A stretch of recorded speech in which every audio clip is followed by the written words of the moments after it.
All right. Hey, everybody. Welcome to Teal Tinted Glasses, episode 16. Today, we've got a pretty packed show for you. We are going to go deep diving into the prospect showcase thingy that happened. And then on the second half of the show, Trin Potteratz is going to come on. We're going to do a preview of the Edmonton Oilers. Since he's an Oilers fan, I figured why not have him show up and say hi to us. So, getting started here on the panel tonight is my co-host, the wonderful Hockey Jerk. Yes, here I am, God willing. But no, it's nice to be back and talking hockey on a more consistent basis. It was getting rough there for a while, trying to stretch out these really obscure storylines for 50 to 90 minutes of content, but it appears that we're back here. Yeah, we're doing pretty good. And also joining us on the show, you know him, you love him, Mr. Zach the Bear. Zach Devine, how you doing? Excellent. Ian, Mr. the Jerk, how are you? Oh, fantastic. So normally I know we kind of get into some news, but then we end up talking about silly stories for too long. So we're going to go right into the prospect thing. If anything exciting happens, I know there's some stuff happened, but no one cares. Do you care if Pasternak got an extension? Of course he was going to get an extension. Do you care that Matt Duchene's at camp because he's there for his teammates? Of course we don't care. It is what it is. So let's talk about this. Okay, go ahead. I'm sure that's $16,000 per day out of his AAV that he shows up. Zero bearing. Zero, nothing to do with that at all. Just showing up to be there.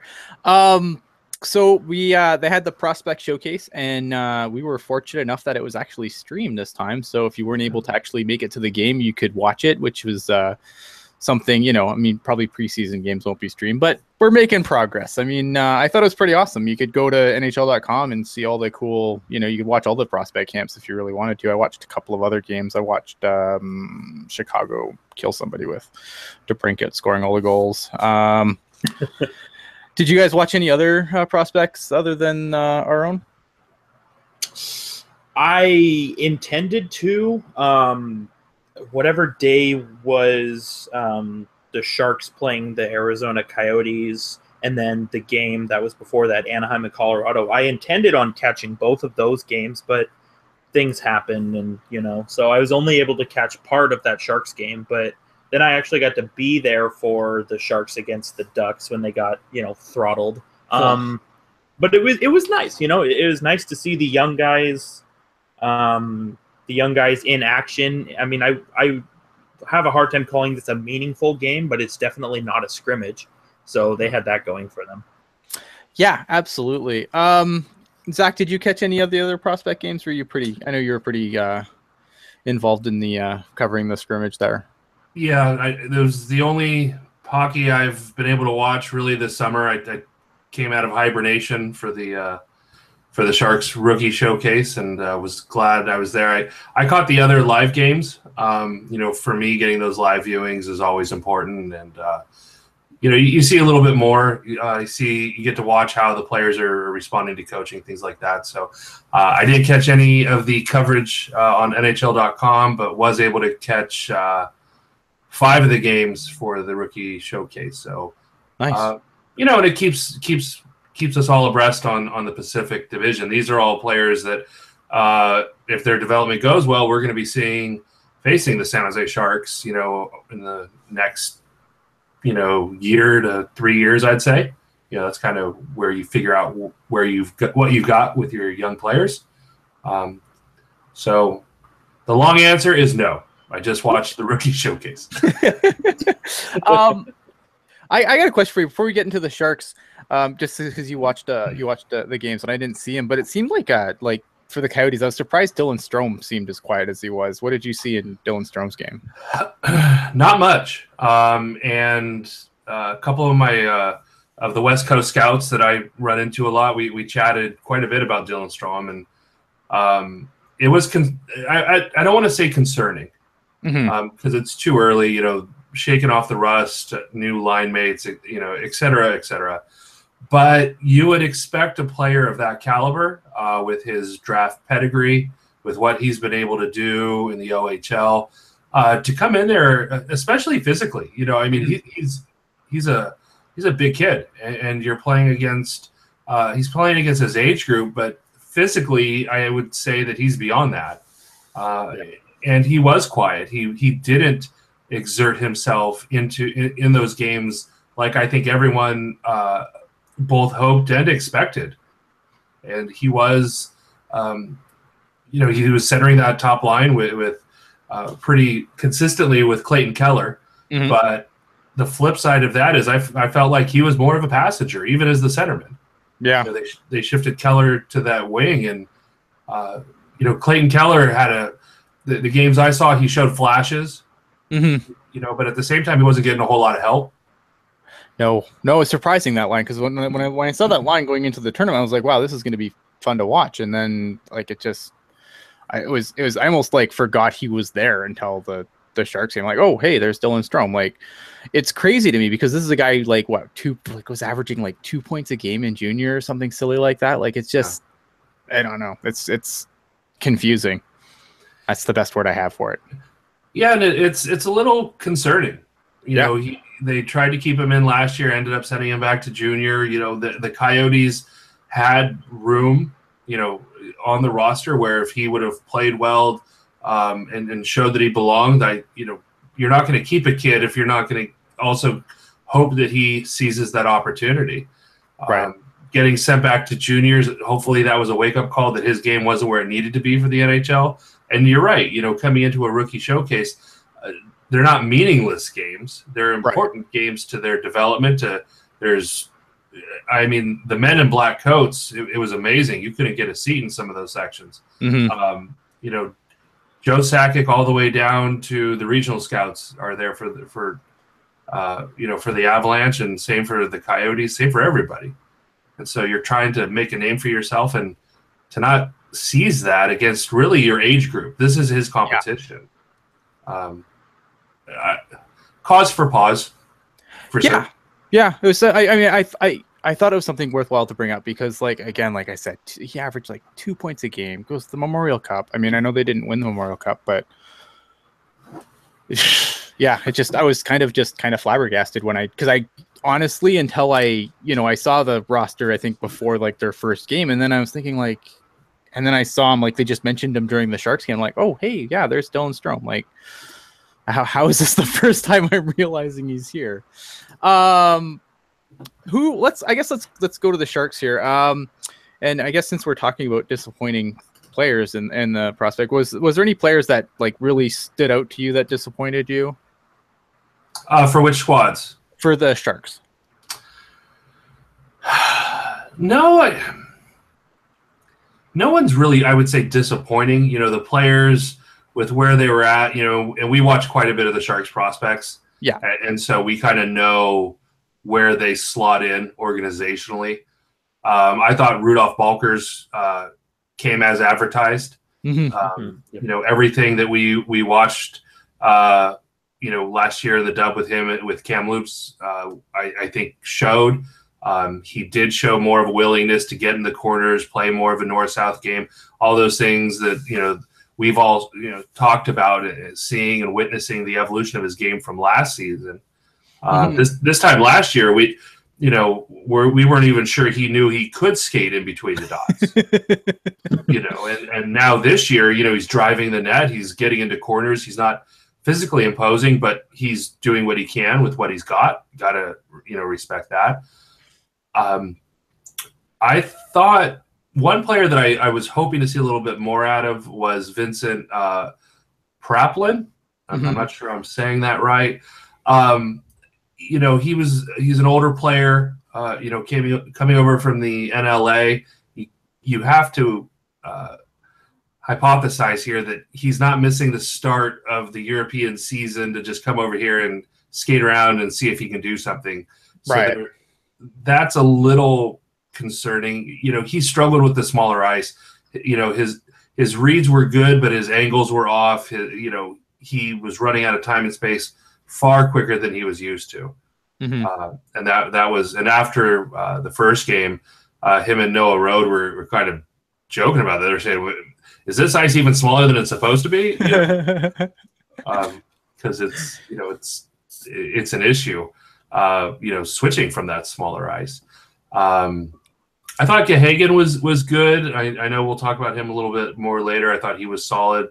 Heard some positive reviews from him, but it's not looking like he's going to get his name on the dotted line for a variety of reasons. I thought Jeremy Waugh looked a lot better, but no one really stood out to me as quote unquote a disappointment. I don't think everyone kind of did what we knew that they would do, and I thought played relatively well, especially compared to like a Dylan Strome. I don't think anyone fell off like that. No. Yeah, I agree.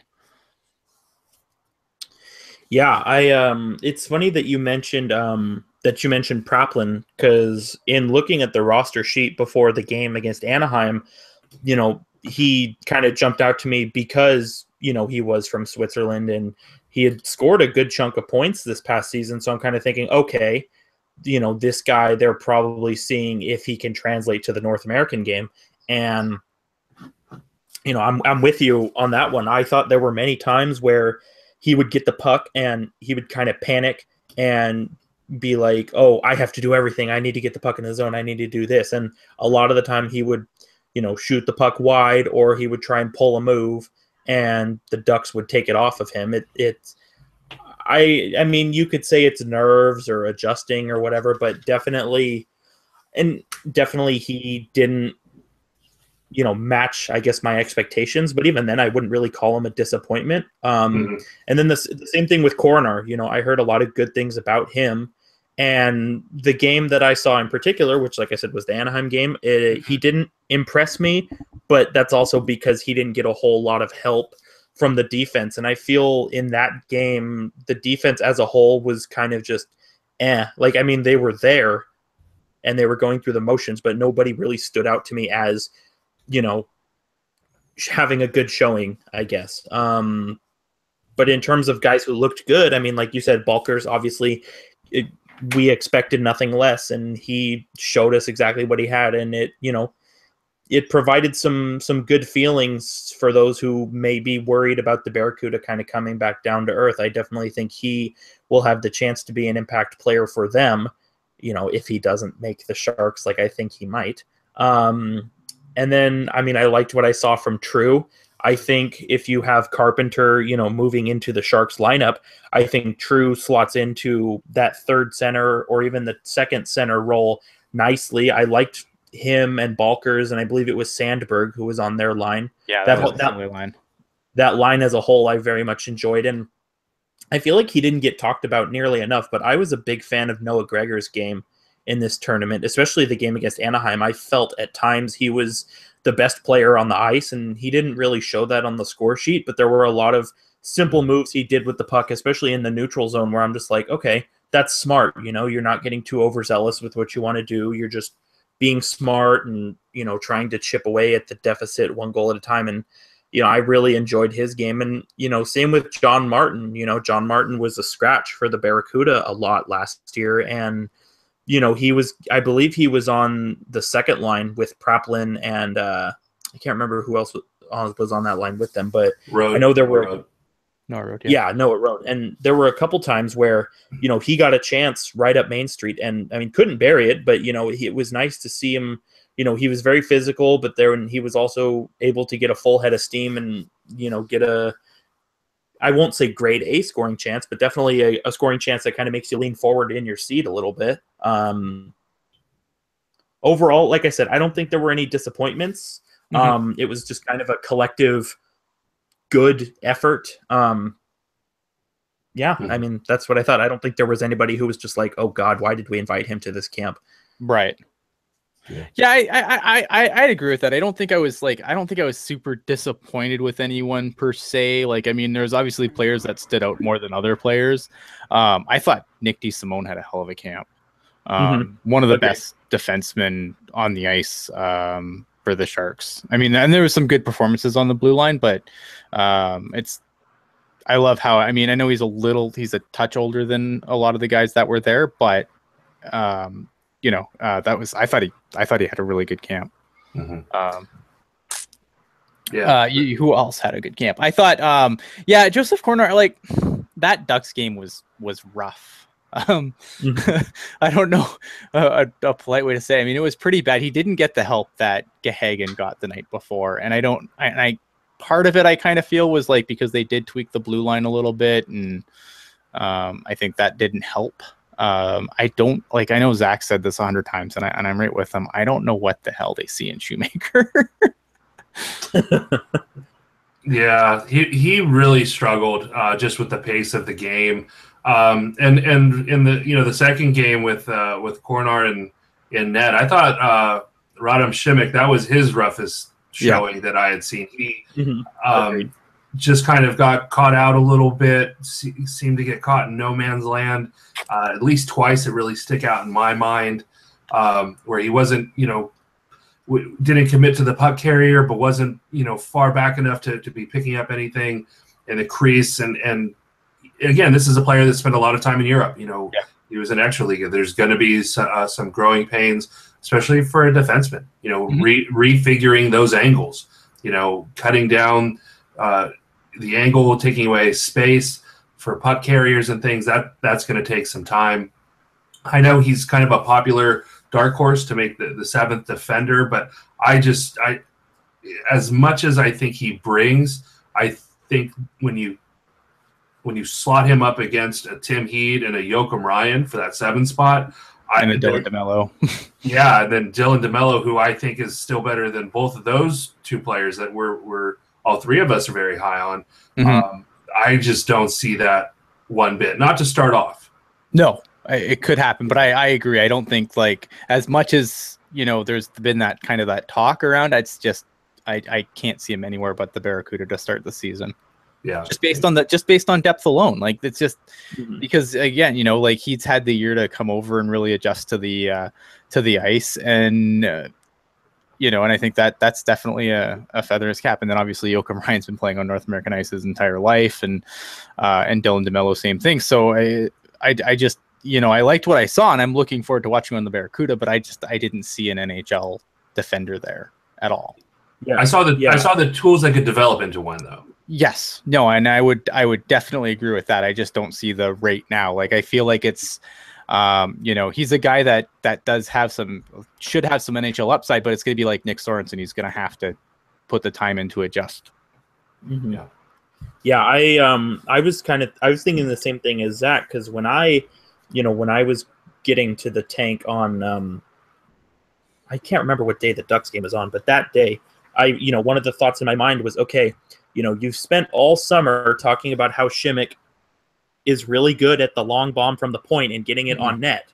And that's really what I wanted to see. And I think he maybe got 2 or 3 really good chances to actually clap it. And ultimately he passed it off to his defensive partner, which I believe was Fitzgerald, or was he with Shoemaker? Don't remember who he was with, but I didn't, basically, like you said, I didn't get to see what I had previously expected from him, and I think that ultimately means he will start with the Barracuda. But all things considered, I still think that he and DeSimone are the best chances at somehow replacing Tim Heed's offense should he graduate to the big club.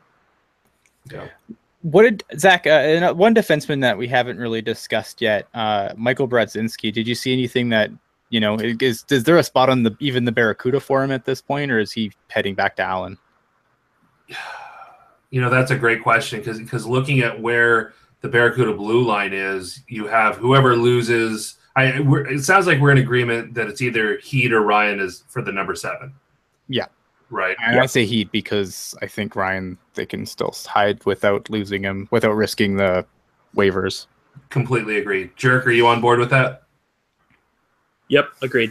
Okay, so we're penciling in Tim Heed as the number 7. Mm-hmm. That sends Joachim Ryan back down, and likely he'll skate with Šimić.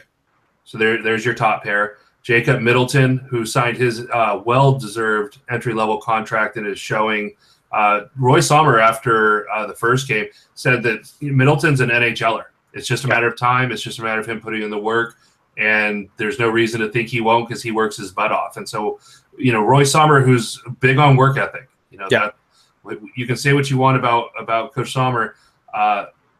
he rewards guys that work hard, that play the right way, that, play a little bit of that old school hockey. And I thought Middleton, his passing was much improved. He was showing more poise. So there's your middle pair with DeSimone, right? And so your question on Michael Brodzinski, offensively, he's excellent. But it's when the play starts going backwards, the concerns are still there. And I didn't see his defense markedly improve. I thought his decision-making, maybe with, against prospects and a little bit slower pace, was perhaps a measure better than what we expect. But then you have Kevin Fitzgerald coming in. He's turning pro. Yep. Who I thought was a really effective pair with Jeremy Waugh for the second year in a row. Yeah. And I was able to get a few minutes with Tim Burke, who, reading between the lines, I would expect Jeremy Waugh to pull a bit of an Adam Haluka. They're going to keep him in San Jose where they can monitor the knee, make sure it's 100%, make sure he's not rushed back into 35 minutes a night, if he would be if he went back to the queue, and then make a judgment, right? And so after that, then you've still got, we're not even talking about Julius Bergman, right?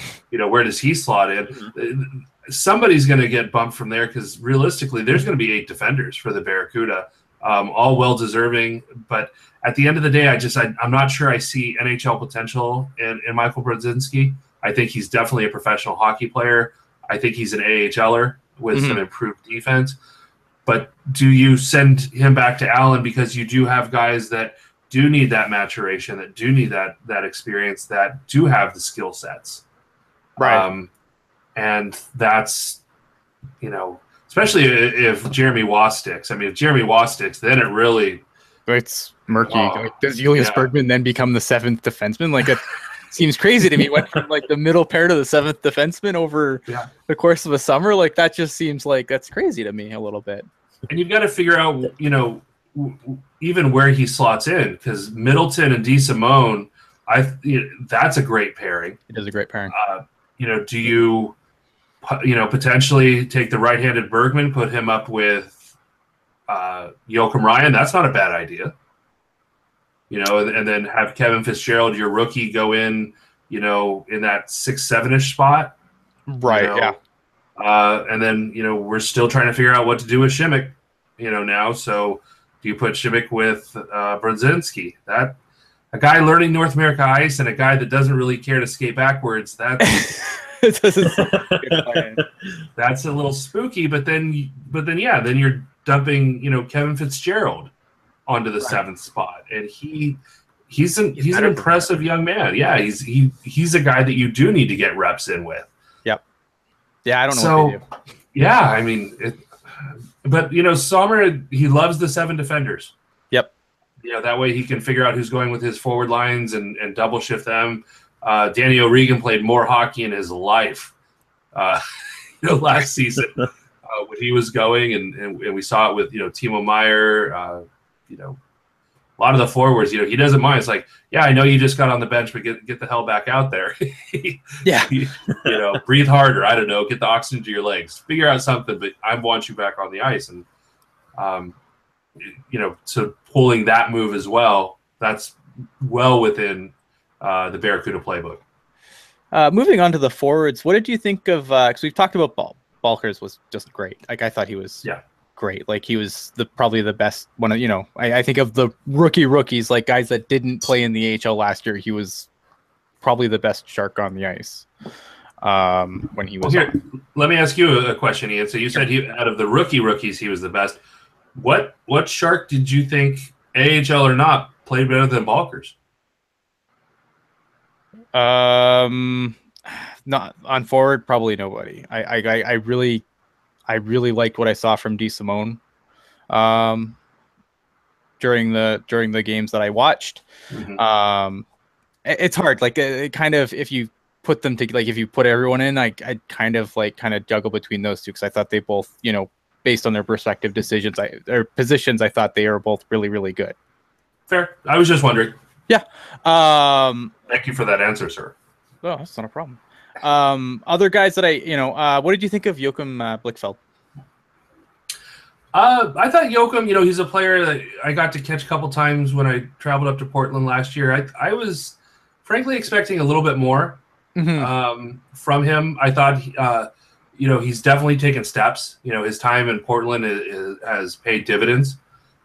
He looked more sure of himself positionally. He was far better.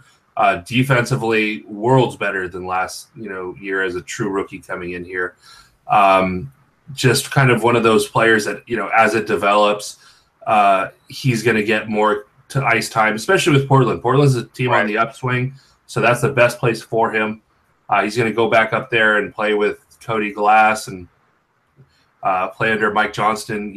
That's going to be huge for his development. And so he's a player that, looking forward, I would say he, especially remember he's a 7th round draft pick, and I think to see that big step with his hockey IQ, I think that's the positive takeaway. You'd like to see him, kind of have that offensive outburst that he showed with Portland, but at the same time, these are the best rookies that any of these squads can put together. Right. And so the fact that he didn't look at a place that, as a young player and as a late round pick, doesn't look at a place, I think that's the key takeaway, that he had a positive impact overall. Yeah, I kind of was like hoping for a little bit more, but I wasn't like, again, there wasn't anyone where I was like, wow, this is just terrible. Right. But yeah, I was kind of hoping for a little bit more, so that's why I was kind of curious of your take on it. Another player that I really, really, really liked was Chmelevski. I thought he had a really good rookie, just for where he's at in his development, for his age. Obviously both of these guys are heading back to junior this year, but I thought Chmelevski looked really good. What was your take on him? I thought he was solid offensively, and that's always that's not been the doubt, with Sasha. I caught him coasting a bit on the back check, just some of those dings against him that saw him slide down, I certainly saw, just not real heavy on the stick at times, but hopefully that comes with maturation. Yeah. Offensively, he with where he was picked, that's a steal. That's to get stupid steal. Yeah, it's and I don't mind that at all. I don't mind. In fact, if I was the general manager, swinging for the fences on talent, I'll take every day. Yep. You can sign 3rd and 4th line grinders from anywhere. They're on PTOs all over the league. That's not what I'm looking for. I'd be looking for the guy who's going to slot in with the Joes, who's going to be on the wing with Logan, who's going to turn our 3rd line into a threatening line. Those are the guys, as opposed to like, oh, he's definitely going to be an NHLer. He's got a really high, floor. Yeah, but he's got a low ceiling too. Right. I wrote about this. I was angry. I wasn't angry, but here's what happened, right? Like, the Ducks game happened. I wasn't really angry at the outcome because, like I said, like when I wrote, like, it's not the outcome of the game that matters. It's how the players individually did. Like, the score at the end of the game is just, it's there. It's fluff. It's not something that you want to get super stressed out about, because it's a prospect scrimmage. These guys aren't gonna, it's not like they all graduate at the same time and they're all gonna play together down the road. So it doesn't matter what the power play did. It doesn't matter what the penalty kill did. What matters is how the players did as individuals. But I think that there was a couple of games there where, like, especially that Ducks game where you have the Ducks, and the Ducks have picked guys late, because let's be honest, like, I used like a 5-year sample size. And when you look at the Ducks and the Sharks, they're very similar in the fact that they draft, and they've had similar success. They draft around the same spot. And when you look at, some of the picks that they've taken, that the Ducks have taken the pick, because when, they've had guys fall into their lap, and instead of being like, oh, well, this is our guy that we wanted of the 2nd round, they take the best player on the board. And it's just, I thought it was just really evident in that game when you saw like a guy like Sam Steele just tearing it up. I was going to ask you, Zach, what did you think of Sam Steele's game overall? Because in the game against the Sharks, I really liked what I saw from him. Yeah, that's where you saw really what he brought to the dub last year. The first game, I thought he looked kind of half a step behind, still, kind of getting up to speed. I'm not sure what was going on. He just wasn't what I saw last season. Right. And you're right that against the Sharks, he just everything clicked. I think that, he's not a player that's going to forget how to play hockey, but you could tell there was just something going on in that opening game. And then, against the Sharks, it was like, yes, there's Sam Steele. Oh, hockey. Yeah, the thing I do. And again, and the thing that we say it with the Barracuda, we say it with the prospects, consistency is the hardest thing for any of these players. Learning how to bring it, 82 games, and if you don't have your best stuff, figuring out the stuff that's going to make the difference. That's the key. And I thought Sam Steele was good, but kind of to Ian's point, and I, the Ducks trotted out two players that I thought the Sharks should have picked with their selections in Morand and Comtois. Mm-hmm. And those were guys that, I was watching specifically. I thought Comtois really showed well, and going back to my draft coverage, that was a player I was really salty that, the Sharks pass on. I think that's going to be a tough one. Kaye Kosela is a player that I've followed closely for the Ducks. He's a guy that I really like. He's going to threaten for a roster spot. I thought he had a great camp. Really impressive, puck distributor, looked physically a little bit bigger. Mm-hmm. So that was key. But you're right. The Sharks, they seem to be very safe in the first couple rounds. Yes. And then they start swinging for the Kevin Labancs, the Rudolph Balkers, the Joachim Blichfelds, now, Chmelevski and some of these other players, that you get down low. But I'd like to see that swing for best player available and swing for talent more consistently at the top end of the route or of the draft. I mean, because it's we know the numbers. I mean, I know that when people get mad at us for being angry at the Sharks drafting, I understand, you're not getting a Connor McDavid 24th overall. We get this. We get this point. We're not asking for a Connor McDavid. We're just asking for not a player that's projected to go at the end of the second, beginning of the third round. Why is that so hard? But you can get a David Pastrnak. Absolutely. That's the part that I think that is the part that bothers me, though. It's because it's I get that, but like you said, I thought you brought up a really, really good point earlier, and I'm going to echo it now, that, yeah, okay, fine. You draft a guy that's for sure NHLer and he's, a third liner, fourth liner, whatever. How many of those guys are on PTOs right now? I think that's, that's true. Because I know some people but if they're for sure NHLers, you can trade them later for whatever. And it's yeah, or they just end up on a PTO somewhere and you don't get nothing for them. I don't know. It's frustrating. I don't want to completely butcher this point. I wrote about it. It's on Teal Tinted Glasses. Go read it. Ian, can I tack onto that point real quick? Yes, absolutely. The other thing to keep in mind as we're kind of going over draft strategy and if we ruled the world scenarios, the other thing to really consider, and I think this is something that doesn't get nearly the play anywhere. In fact, I'm going to probably spoil my next article right here. So you guys are getting breaking news. Look at what the Sharks have been able to mine out of Europe in the last 3, 4, 5 years. Mm-hmm. Right? When you're picking guys that are middle lineup guys, the Jonas Donskoys, the Melker Karlssons, now, Marcus Sorensen, I think is more than likely going to make the roster there. That was a free agent signing.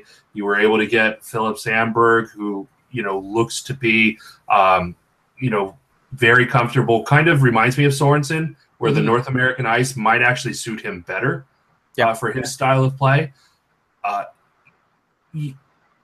Why aren't you swinging for the game-breaking? If this guy hits, that's first line right there. Because the Sharks have shown with no draft picks, with the great work that, Nicholas Sundstrom and Shin Larson are doing in Europe, they can fill those roles. They can find a Tim Heed to bring in and be your 6'7" defender.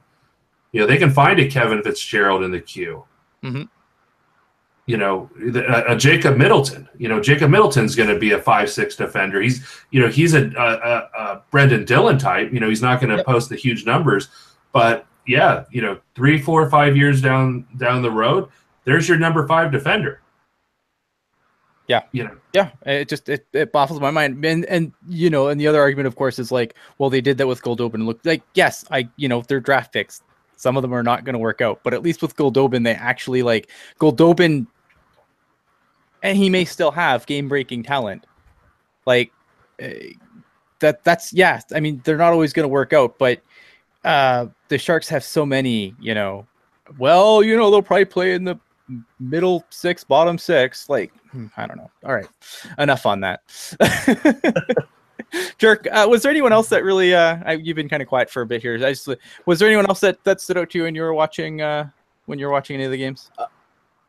Like I said, I mean, top to bottom, I felt that everybody was, I mean, like, I don't want to say they were great. I mean, if they were great, they would have won every game. But, like I said, there was nobody really that stood out to me as like just atrocious. I mean, like I said earlier, Coronar and Praplin, I feel, had games to forget in that game against Anaheim.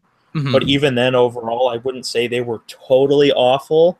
I thought it was very curious in the game against Anaheim. Alex Schoenborn getting an A on his sweater for that game, but then didn't he's really. Now. Yeah, right. But I don't know. And I could totally be in the minority on this, but I feel like if you're getting an A on your sweater, you better be, a level above everybody else. And I kind of felt that Schoenborn was just there. I didn't really see a whole lot from him. Yeah. And then, on the Ducks, because like I said, Ducks game was the only one I saw. Sam Steele, obviously, I believe he took a pretty blatant penalty to start out, but then I think he ended the day with 2 goals and I know 1 assist for sure. And then Angus Redmond, the goalie for the Ducks, man, he was really dialed in that game against the Sharks. Like there were so many chances, especially in the third period, when I thought the Sharks were kind of coming alive, and he was just like, no, not today. You guys aren't winning. And yeah, he was really dialed in. So if anything, he's an exciting option for San Diego down the road, at least to start. Damn it, San Diego. Another Anaheim defender that I really like, and I thought he was a great pickup last year for him, was Joshua Mahora. I know I'm butchering that. But that's what we do on this show. Yeah, I hope he, I hope he goes back to juniors, because that's the kind of player you don't want to be stepping into, Shea Theodore's spot on the goals. That's going to be one of those situations where, they've got some players back there, and I think that that young man is going to be a deal. Yeah, that's what scares me with the Ducks, because I feel like they're not going to drop off because they keep finding these players they can plug in. Like they've, the defensemen their defenseman drafting alone has been just unreal.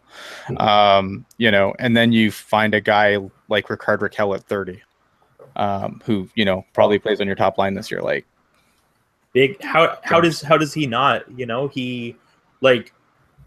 remember this was a conversation we had on a old writer's room way back when, and I got to kind of poke fun at Zach a little bit, because he was sort of asking me, like, really, you think Ricard Raquel's worth that contract? And yes, sir, he sure is. Back-to-back 20 goal years, and I believe he hit 30 this year, and I just think he's shown to be a top 6 scorer, and the contract that he's on, Ducks are going to be doing some damage in the Pacific again. Yep, I missed on that one. Jerks. Well, I didn't miss on. He's a darn good player. And I never contested that. At the time, it looked a little high, but yeah, he's certainly grown into that contract. Yes, and definitely. To be fair, for every one player that I can say to Zach and be like, got you there, there's at least 4 or 5 where he can be like, what the hell? Like a certain from the Winnipeg Jets, who we won't talk about. Oh man. Yeah, I'll just bring up Logan Stanley each episode. We should do that. hey Trent.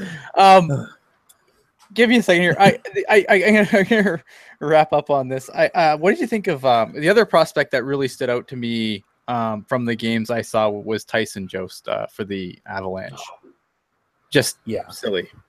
Yeah, I swoon over that player. Oh God, I tweeted during one of the games that it was safe for all Avalanche fans to go out and get their number 17 sweater. Yeah, he was just at a next level. I mean, he was the best player at the entire showcase. I thought entire showcase, and it wasn't close. Yeah, the way he's able to switch gears, the angles that he's able to put on his shots, the quickness of his release, his hockey sense, his recovery speed, everything about him, I mean, is just so special. And he's going to be a very, very good hockey player for a very long time. I think it's part of the issue that we're going to see kind of exacerbate the problem, with Matt Duchene. Is you're going to have Jost come in there, and I think he's going to have a heck of a rookie season. 40 plus points is well within the realm of possibility for that young man, and it's gonna bring more questions, on what you do, and it's interesting. And I know we don't want to get too far down this rabbit hole, but the Duchene press conference, if you want to call it that today, was so strange, and it's just going to drive down his price. Yeah, and maybe that was the point, is that the Avalanche are asking for the moon, and he's like, "No, I'm not worth that. Here, hold my beer and watch this." Because he obviously wants to move on. The team needs to move on. They're young. They're already fragile. You don't need this. No, they don't. And it's I don't even know how it got to this point with them. And I guess, and also I think being on the ice, it might help him get traded too, though, instead of just sitting at home, right? Because if you miss camp, then we've seen players sit out of camp, and usually they're not better for it. More often than not. So I guess it's probably helps him that he's skating, and being an angry Matt Duchene probably does drive down his price a little bit, and maybe that's what they need. Yeah. Zach, you're welcome to stick around if you want. We're gonna switch gears here, but I appreciate you coming on and sharing your wisdom on the prospect showcase. No problem. I'm going to stick around because I've got a couple questions for Trin, but just Perfect. wanted to thank you for having me on. Always appreciate coming on with you guys and talking some pucks. Good to be out of hibernation. Yeah. The Californian Bears hibernate during the summer, a little known fact. But also I covered the rookie showcase for The Athletic. So you can motor on over there and check out some more quotes, some more in-depth reviews on specifically Balkers and Sandberg over there. So everyone check that out. It's plastered all over my Twitter, and you can find me at Zach the Bear, at ZAKKTHEBEAR. Okay, so second half of the show, we're going to do our Edmonton Oilers preview. We're almost done our division previews going in, and we thought we should probably have Trin on because Trin is, as we know, a Oilers diehard. Trin, welcome to the show. Nice to have you on. You bet. Thanks, guys. I was really excited to get the call again. I've had a lot of fun every time I've been on the show, and it's always an honor. Yeah, absolutely. So, Trin, what do you think? I guess just general question. How excited are you going into the season this year as an Oilers fan? Well, this might not come as a surprise, but this is the most excited I've been in 10 years for an Edmonton Oilers season to happen, knowing that we actually kind of have a team going here, and you get to watch two of the greatest young players in the league every night, and really just everything they've built and the team mentality going in here to this next season. Honestly, it can't come fast enough. I'm right now I'm working on a farm, and we're going through harvest. And here's the thing is, once harvest season's over, hockey season starts. So it helps me keep my mind off it. But if I wasn't working on a farm right now, I don't know. I'd have no fingernails left. I'd be too anxious. I hear that you guys are doing an excellent thing up there. I heard you are actually going to give Calgary your old arena. Is this true?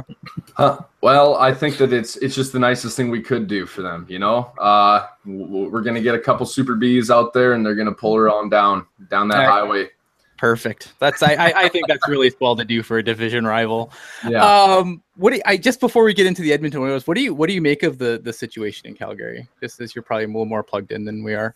Yeah, well, I lived in Calgary for 2 years. I did my my journalism schooling there, so I'm a big fan of the city. Hate the hockey team with a blinding passion. But no, like I was listening to Oilers Now with Bob Stauffer today, and they had a guest on there from Calgary, and they're talking about the situation right now, and it's very similar to what went on before Rogers Place came to be. So honestly, like don't buy anything where they say they're out. This is just another play in it. I've been to the Saddle Dome. I think it's actually a pretty cool looking arena from the outside, but you can see it. They need a new facility. It's going to get done. It's a process, and there's going to be ebbs and flows throughout this entire thing. So, and I'd be excited for the city too, because like I said, it's a tremendous city, but just poor hockey team. Right. I feel like it's just one of those things where it's, they're just going to ride this out, wait for a new city council and put pressure on the current city council. And then new city council comes in and then they say, here, have all this public money. And then the arena gets built. And yeah, well, there's an election coming up in Calgary. And there's a lot of speculation that Ken King, president of or the owner there, it's not a coincidence that this is happening now, that they came up with this statement that they're not pursuing it anymore. Right. It's totally a play. And yeah, it's just something that really, as far as it's a slow news day in Calgary, and they need to have something to speculate on it. And this is going to drag out for another 2-3 years before they actually get their new facility. And it's going to happen. Let's just say it's going to happen. And that's all there is to it. All right. So let's talk about the Oilers. Obviously, Oilers didn't really do a ton in the offseason, and they really didn't have to. I mean, you had Benoit Pouliot go out, didn't really have a great year last year, like points wise. He was, he had a pretty down year. He didn't have a good year at all. Yeah. And then basically coming in is, you got UC Jokinen coming in. You got Ryan Strome coming in after the Jordan Eberle trade.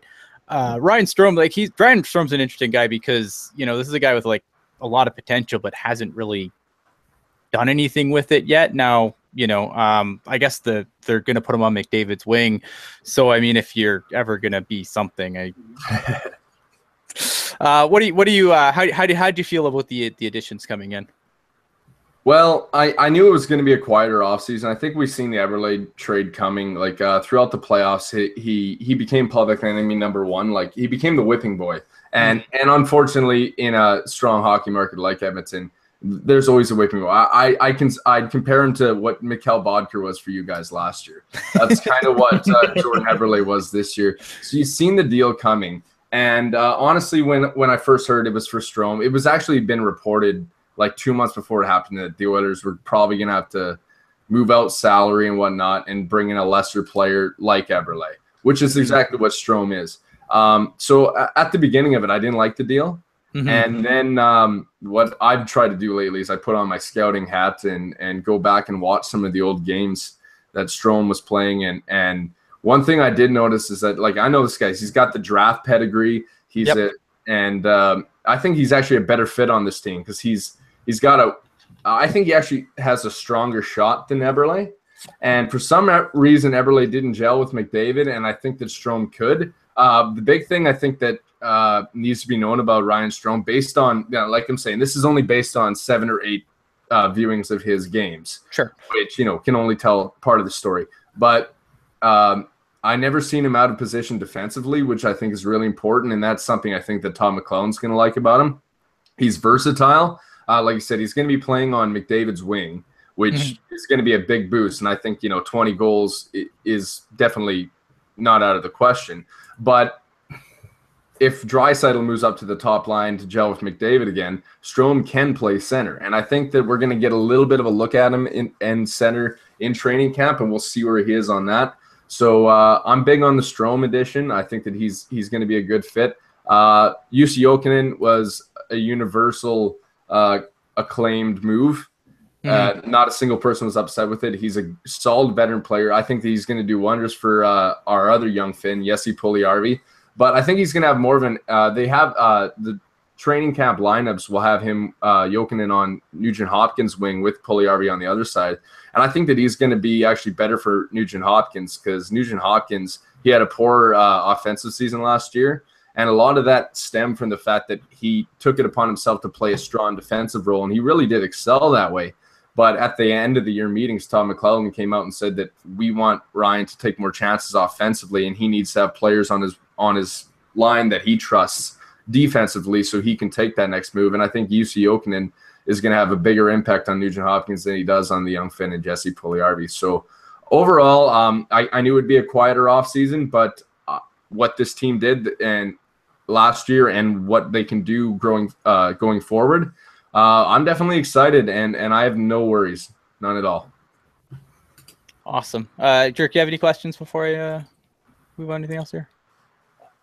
Yeah, so I won't mention your favorite son just because I know it's rough. I know it's raw for you. But I'm kind of curious as to what you think we can see from Drake Caggiula this year, just because I know, he kind of had his coming out party this past year, and, a handful of Oilers people I had talked to previously had all said, Drake Caggiula is something to watch for. So I'm just curious as to what you think about what Drake Caggiula can bring to the team this coming season. Well, Caggiula, he went through, it was a really strange rookie season for him. He was a college player, so he comes into the NHL at 22 years old, and he was a winger in college, and we had him playing center in training camp, and then he got hurt, so he missed the first 18 games, and then we took a natural winger and put him on a third-line center role in the NHL as his first kick at the can, and he was decent, but once he got moved to the wing, he was obviously a much more comfortable player. And with and if you guys didn't pick up that I'm a huge Anton Slepyshev fan who is out with an ankle injury, Slepyshev is pretty much penciled into the second line right wing spot with Draisaitl and Lucic because that's where they finished in the playoffs. Now Caggiula has that spot, and he also played with Connor McDavid at the end of the playoffs as well. So what I would say about Caggiula is I'd say he realistic expectations for him would be 2020 season, maybe 20 goals, 20 assists. And it might be a bit of a steep incline from his year. I think he had only 18 points last year. But he's a strong offensive player. He's a smaller guy, but he doesn't play small. And he's going to get every opportunity here to really run with Slepyshev's spot. Slepyshev was really good in that role on the second line with Draisaitl and Lucic. And if they can get something going, I think that'll be exciting. Yeah, I think he's going to be a really exciting player to watch. And he's a winner too. And that's what the Oilers are starting to bring in. Like a lot of guys that know how to win. And I think that's about the team building philosophy. And Caggiula is one of the other members of that. What about the blue line? Are you concerned about the blue line with Sekera obviously being out starting the season with a ACL injury? Yeah, well, I don't think that I realized how important Sekera was to the team last season because his first year was, a 50-50. His first year after signing that big contract, he looked like he was trying to do too much, but it's almost like he settled into that role, and he's a bona fide top 4 defender. And, yeah, I'm definitely nervous. I'm really going to miss him because him and Chris Russell were a solid pairing. It just worked like clockwork, but I'm more excited to see what the young guys like Matt Benning and Darnell Nurse can do to step up in that spot. Now, there were rumors the Oilers were interested in bringing Cody Franson in on PTO to help offset that. Ultimately, he chose to go to Chicago, which is probably a better choice for him. Yeah. But with that being said, I'd say I'm a little bit concerned because right now, if we lose another guy to injury in training camp, I expect maybe something to get done. But I'm a big believer in Matt Benning. He surprised the hell out of me last year. And Benning and Nurse, they're good young defensemen that just need that opportunity. So that's the thing. When injuries happen, it brings opportunity to younger players. And last year in the playoffs, Sekera was injured in Game 5 against Anaheim. And Benning had to play top 4 minutes the rest of the way, and he was absolutely tremendous. So I'm excited for that, and I'm excited to see who wins the seventh defenseman job in camp because there's maybe 5 or 6 guys that come in and take that. after, Kleppbaum, Larson, Russell, Benning, Nurse, and Greiba are pretty much your top 6. Right. So I think it'll be exciting to see. And from what I've heard recently is that Sekera is ahead of schedule, but it's still, the timeline is anywhere between November and February. So it's dealer's choice. Yeah, and I agree with Trin. I'm just going to jump right there. I'm a huge Matt Benning guy. When he signed with the Oilers, my editor at the time actually shot down a profile I was writing on him. Like, we can't just write about every stupid signing. And I'm like, really? No, this kid. I went to bat for like the article, not even the player. It's like, this guy is going to be important. So Matt Benning's success is exactly 0% surprise to me whatsoever. And I agree. Sekera is criminally underrated. He's a player that I just really like, and I think the underlying information on him really points that out. And as the Oilers improve, rising tide lifts all ships. For sure. Well, I wish that I had read that article before, because when he signed, I was like, all I knew was he's a 6th-round pick from Chiarelli's time in Boston, and Edmonton boy, had no expectations. I didn't even think about him making the team, and I remember watching the preseason games. It's just, wow, there's a player there. So yeah. Well, now I'll be checking you out for sure to see who's next on the horizon. Well, no, you couldn't have read that article. My wife was the only one proofreading it because it got shut down. Darnell Nurse is in a contract year this year, right? Yeah, so was Benning too. So was Benning. So it's going to be interesting to see what they do there. Yeah. With the Draisaitl deal, obviously the Draisaitl deal kind of. Well, I mean, the McDavid deal kind of made the Draisaitl deal, and then it kind of just rippled through the rest of the league and messed with everybody. Like Draisaitl, I mean, this if he's a wing by the end of this, like, is this a bad deal? If he's just like Connor McDavid's wingman after this, or like is it at that money? Like, does he need to be able to be a center at some point without McDavid? Yeah, I think they signed the deal considering him a center. Like, he's the Malkin to Crosby. Like, that's what we have here. That's the model the Oilers are going on. Just because they gel well together doesn't mean they're always going to play in line. And I'm very high on Draisaitl. As you can tell, I'm wearing my Draisaitl jersey right now. Mm-hmm. And honestly, I thought that I wanted the contract to be less than 8. Like, I would be happy, 7.8, 7.8, 7.9. But 8.5, it's a big number. It really is. And when it happened, though, I wasn't concerned at all, because I've watched this player grow. His first year, we seen the growing pains when the Oilers weren't a good organization from top to bottom, management and everything. Oh yeah, they just had to get him out of there. Yeah, and then when he came up, not this past season, the year before, his first full season with the team, you could just see he was a different player, and then everyone was concerned that he was only that good because he was playing with Taylor Hall, and I was among that group. But I loved a lot of his game, and I noticed something, like just going back and checking all of his points that he got that year. He wasn't a guy that was getting lucky, like touched the puck and then 2 guys went down a 2-on-1 and scored. He was a main contributor in every single goal. And even though a lot of people say that he had such a great year because of McDavid, a lot of the plays that had McDavid and Draisaitl on, I'd say Draisaitl made the more prominent play to go toward the goal. Now, Connor McDavid is the second coming of Jesus, for crying out loud, as far as we're concerned here. But Draisaitl, he's not far off. I honestly think that he can be almost every bit as elite. I think Connor is in another level, but I'd be willing, and this might be the most bold thing I say, I'd be willing to say that I think Leon Draisaitl will be a top 10 player in the league this year. Not just scoring, just all around. I'm that high on the guy. So I think 8.5 is going to be a bargain in 3 or 4 years. Anyone else want to jump in on that? Just question. Go ahead, Zach. Quick question is you see Draisaitl as a center. So when you have Puljujarvi and you have Kailer Yamamoto, who most of this panel is rather disappointed is in a more centralized location on this continent. That's a nice way to put that, right? Yep. Yeah, we just wish he was more, closer to a body of water. Yes. if he had a little more teal in his clothing, right?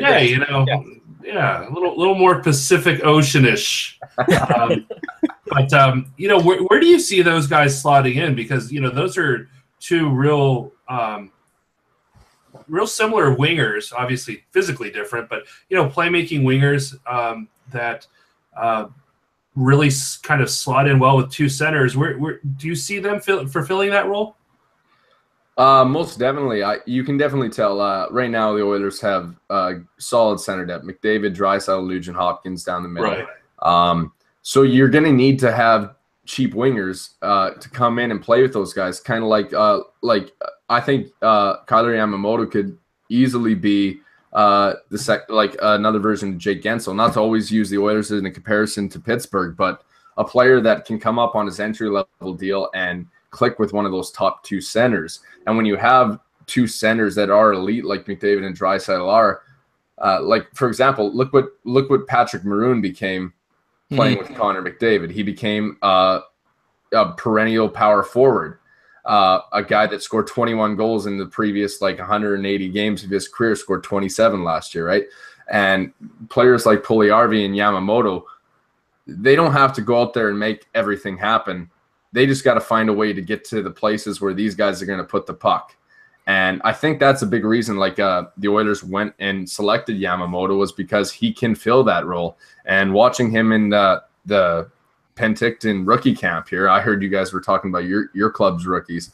Yamamoto, he didn't produce many points, but I think Tom McClellan had a really good quote there when he said, watching him, it's just like you could almost see like he was looking for players that weren't in the right positions.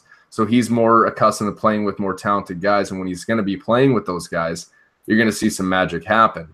When you're playing with, career AHLers, they don't always know where to go. So that's where Yamamoto is. And once he gets up, I'm not saying it's this year. There is a wild card chance that he could maybe get a 9-game tryout. I don't think it's likely, being as small as he is and whatnot.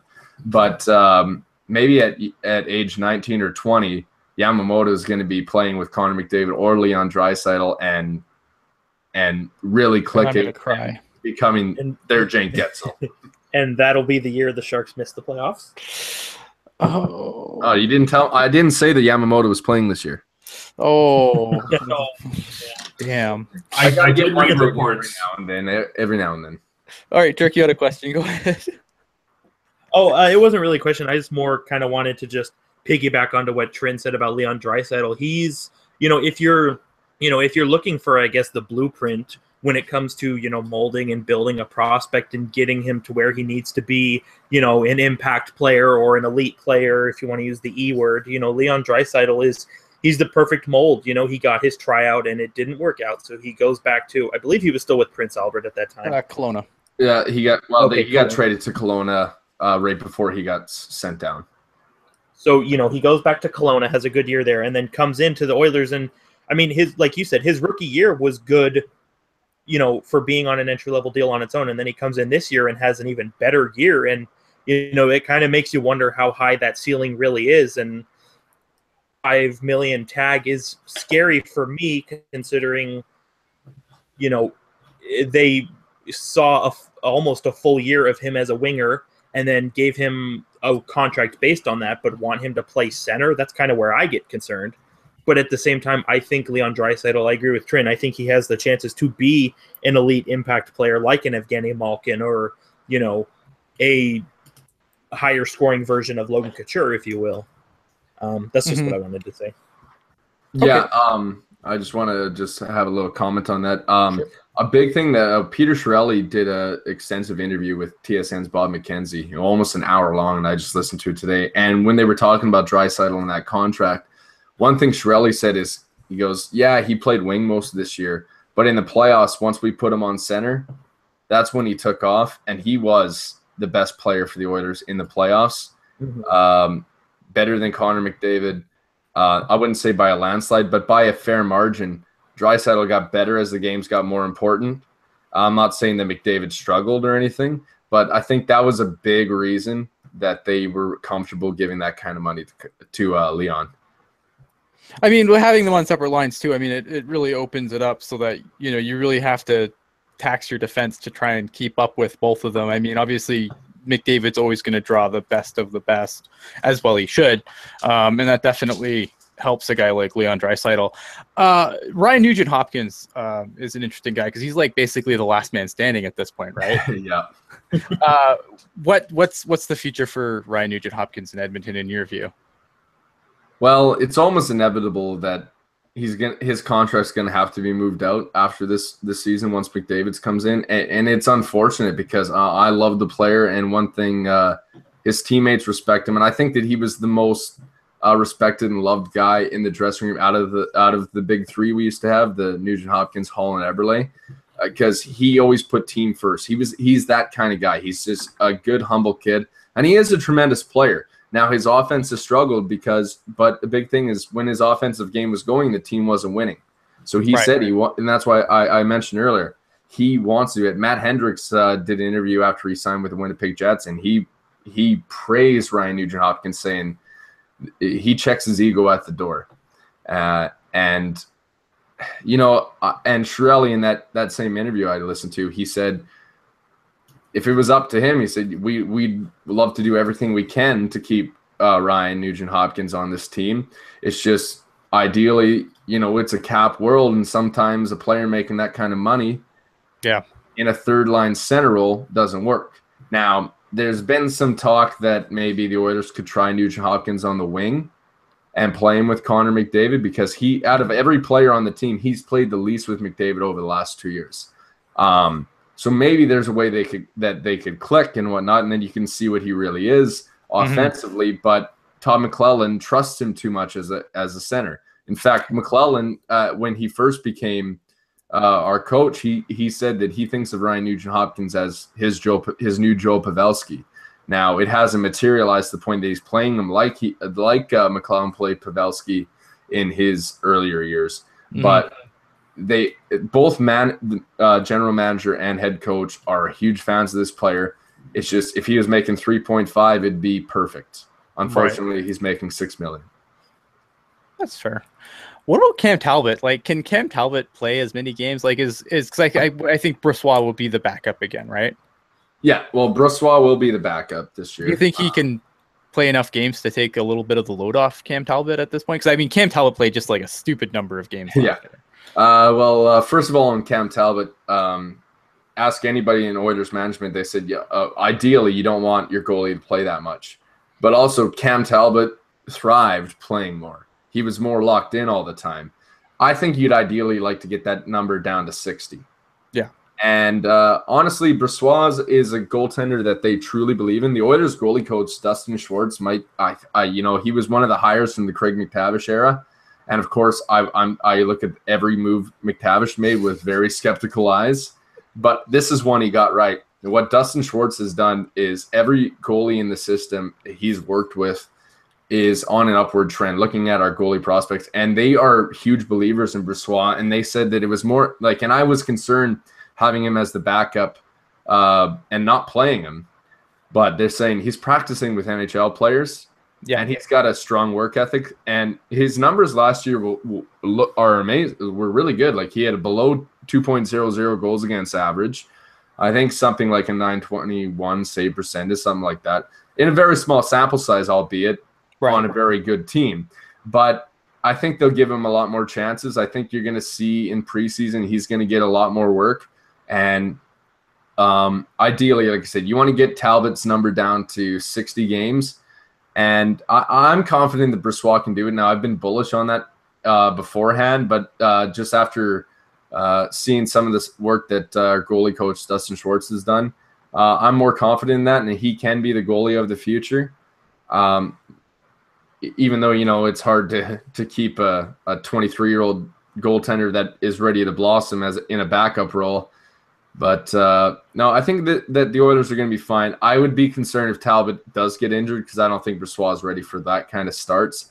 And then that's where I'd be really concerned. But for the time being, in a backup role, if he gets 20 to 25 starts, I'm fine with that.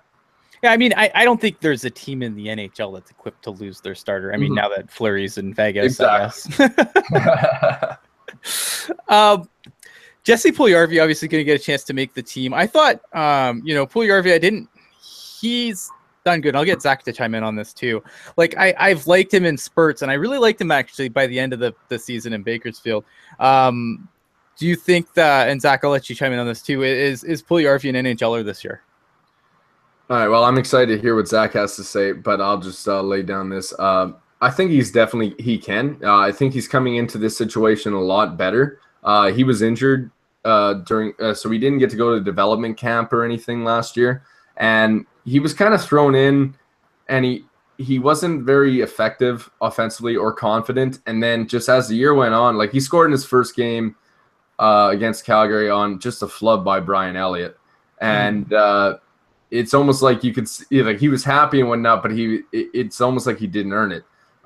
He had a good stretch. He was playing with McDavid. He had a 3-game point streak. And then after that, he got dropped off the line, and then he was playing fourth line and just got less and less minutes and less. And it seemed like McClellan didn't trust him at the time, but McClellan is saying that he's a player, and everyone will tell you he's got all the tools. And I'm sure Zach's going to tell you more because I'm sure he's got a better handle on this player than I do. So I'd like to hear what you have to say, Zach. Fell into your laps too, yeah. Guaranteed. Zach, you're muted. Thank you. I agree with Trin. I think that he's not going to be handed the job, but I think he's got the skill set, especially with what he was showing late in the year for Bakersfield. He's in a really good spot. He was injured, in the League of Playoffs, played through it. But this kid just has too much talent. And especially if you're looking for, wingers that can slot in and contribute and frankly have the talent to play alongside, Draisaitl and McDavid and contribute and elevate the play of the line. I think Puljujarvi is a player that's got to go in there, and he does, kind of the same things that we've been talking about. He's got to get a bit more consistent on both sides of the puck, but he's got, just a ton of skill, and we saw it in his draft year, and there's no reason to think that he can't replicate that, this upcoming season. But it's not like he's penciled in. He's got to go in there and show that he belongs. And kind of to Trin's point, he's not a fourth line player. No. If he's not at least in that middle six conversation, you got to send it back to Bako, and just really make sure that you're not rushing the kid, but also saying, we need you to do this, this, and this. Go down there, work on this. You're keep his spirits high, because we're talking about what, a 20-year-old kid? Yeah. 19. Yeah. He was the youngest player in the league last year. Yeah. So, silly. Yeah. He's got a good head on his shoulders, but you just got to be mindful of his development, both as a person and a hockey player, in that situation. But I think Puljujarvi can most certainly, if he plays like he did in the last 6 weeks with Bakersfield, I think that he can certainly earn a roster spot and contribute. And having UC Oken on the team, I think, is a good. It's a good pickup. Good pickup for that. Yeah. For that reason alone, is a good pickup. Dirk, do you have anything you want to ask before I start getting this to the wrap up point? Not really anything to ask. Just to jump onto what Zach said. I think expectations were really high for Puljujarvi from the start, and he kind of, I don't even think he really scratched the furthest surface of his expectations. I think there's still a lot he has to prove and a lot to show.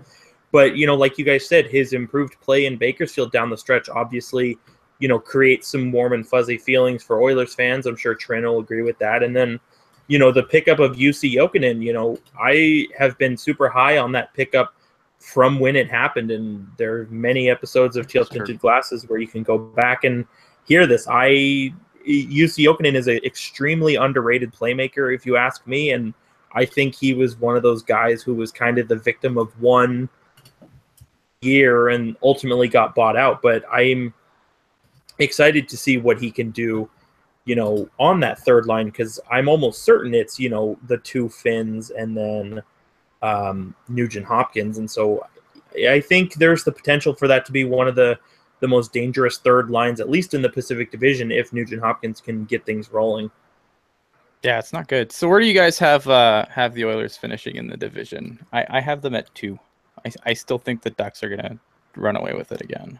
Maybe not run away, but I think the Ducks have it.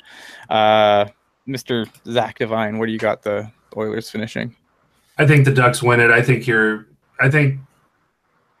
second or third, I think is very doable. If they have to get in on a wild card, I would almost say that's a disappointment. Yeah, I would agree at this point. Mr. Jerk. I also think they are second in the division. I do think Anaheim wins again, but I think that Edmonton is going to make a push for that division. I think it's going to be, a separation of a matter of a couple points. I don't think it's going to be Anaheim running away with it like they have in the past. Trin, where do you got them? Well, I don't want to sound like a homer here, but we do try to be objective on the show. Yeah, I'll on my podcast there. We went through each division and made our rankings and whatnot. And my guest Chris Hansen, who I'll give a shout out to, follow him on Twitter at WildcardKH. He had the Oilers at 2 as well. And the only reason I have the Oilers at 1 ahead of the Ducks, which I think it's Edmonton and Calgary and Anaheim are the top 3 in my mind. I'm sorry, guys. I have you guys at 4. But my concern with Anaheim is that both Lindholm and Vatanen are going to miss extended time. And even though I know they brought in Francois Beauchemin to kind of be a stopgap, I think that's going to hurt them. And Kessler also is out for a while to start the year. So I just think the Oilers can get a good head start. But it will be a tight division all the way down to the wire. Brandon Montour. Jerks. All right. It's this player. I just want to say really quick before we get out of here. It's funny that you apologize for putting the Sharks in 4th, because I'm pretty sure all 3 of us put the Sharks in 4th. Oh, okay. Well, I didn't want to feel so bad coming in here and stepping on you guys' toes. No. I mean, that's why we bring people in. We want to hear like honest stuff. I mean, I would hate for someone to come in and think like, oh man, I gotta rank the Sharks first just so these guys like me. Like, we're not like that. I can't do that. All right, so Trin, why don't you let everyone know all the stuff you're up to? Because I know you're up to a ton. Where people can find you and everything. And obviously, thanks for coming on and doing this with us. It's fun. Yeah, for sure, guys. It's always a blast. I love coming on your guys' show, and I'm sure you guys will be guests on mine here. Mr. Jerk's already been a guest, so you guys can go and check out the Paw Rats Hockey Podcast. We're on iTunes and SoundCloud, and I would say we. It's not really we. It's me in my office and whatnot. What I'm trying to do for this season is I like talking to hockey fans, just like we all are here. I love the environment of it, talking to people who watch their teams. So, like I said, my guest Chris Hansen, he's a buddy of mine that we haven't met in person, but he's every week we do a show together. And that's our regular show. And then I try and obviously I'm busier with my day job right now. So I haven't been as frequent as I was in the summer, but I try and find fans from every single NHL team to come on and talk about their team. So I get a better understanding of their club. So go and check that out. Follow me on Twitter at PotRatsHockey, POTRATZ Hockey. Throughout this next year, I'm going to be taking a bunch of online courses that revolve around sports broadcasting and hockey scouting and analytics and whatnot, because I'm planning on making this a career. And I'm hoping you guys will hear from me somewhere along the way. And I'm very honored to be one of the guys you go to for Oiler Intel, and I'm really happy. I've got a bunch of Sharks fans, and I got to tell you guys something about this. This is just not trying to be too after school special on you here, but it's really cool from a Canadian hockey fan's point of view to look at a great hockey market in San Jose and see what you guys have been able to do in the community you've built. You should be really proud of yourself, and I'm very excited to be on this. I'm a subscriber to every podcast you guys have on iTunes. I just subscribed to this one personally today, just because I knew I was on it. But props to you guys, and thanks so much for having me on. Anytime. Mr. I guess Zach, you already went through all your stuff, right? And anything else you need to pimp before I go to jerk? No, but for now, we might have some Canadian viewers. You can follow me on Twitter at ZAKKTHEDEAR. Very good. Fantastic. Mr. You say Z, we say, no. We say Z, you say Z. We watch all your TV. You guys got a stronger army down there, but man, up here we got stronger beer. That's a Canadian country music song. That's funny. I was gonna point out that I think this is the first ever episodes of Teal Tinted Glasses where the American to Canadian ratio is even here. That's true. Usually I'm outnumbered. It's a little scary, but anyways. International media property. Yes. We're exchanging goods and services. You can follow me on Twitter at hockey_jerk. I know Vince G likes to bust my balls about it. Oh, sorry. But I'm not a Pittsburgh Penguins fan. No matter what he tries to tell you. Trin mentioned making an appearance on his podcast. That was at the end of July, and I retweeted the link for it. So if you want to listen to some good information, nonetheless, by all means, that's your spot to go. You can even, it's your first look at seeing me stumble over my words and forget the point I was trying to make live on air. Common thing on the Paw Rats Hockey Podcast. Don't worry. I was just so infatuated with what's going on. But yeah, I'm still here, all that stuff. And then over my work over with the Pucknologist podcast, season is coming up. We will be coming out of our cave very soon. A lot of exciting this summer. Yeah, a lot of caves. But no, some new and exciting things going on for that one. Trying to get things spiced up, make things fun and interesting. So definitely going to be something you want to check out as well, especially as the season progresses. Sweet. As you know, I'm Ian Reed. You can find me at Ian Blogs Hockey on the Twitter machine. Also in the chat tonight is Mr. Kevin Lacey. You can find Kevin at Kevin Lacey 22. Again, I want to just thank you guys for coming on, making the show awesome. It's always cool to have people come on talk hockey with us. You can find my work either in one of two places. I just wrote an article on Teal Tinted Glasses where I get kind of mad and kind of rant, and it's worth reading. You can also on Fansided Puck Pros, you can find my work there. The next thing I should be releasing, unless something else comes up, is going to be we're doing a lot of our obviously season preview stuff, and I will be doing a couple articles on the San Jose Sharks, so stay tuned for that. Aside from that though, I mean, just obviously subscribe, check out these guys' work, hit the rewind button, figure out where you got to go, click in your Twitter machines, click the follow buttons. But other than that, though, guys, fantastic show. Thanks for coming in the chat. Sorry for not being more active in the chat tonight. I was just trying to manage a bunch of stuff. Sleepy's asking when the next show is. Next week. Sometime. I don't know. Maybe Thursday again. Yeah. We'll figure it out. I'll tweet as soon as I know. But aside from that, though, guys, thanks for being here. Thanks for watching, and subscribe, and have a good one, guys.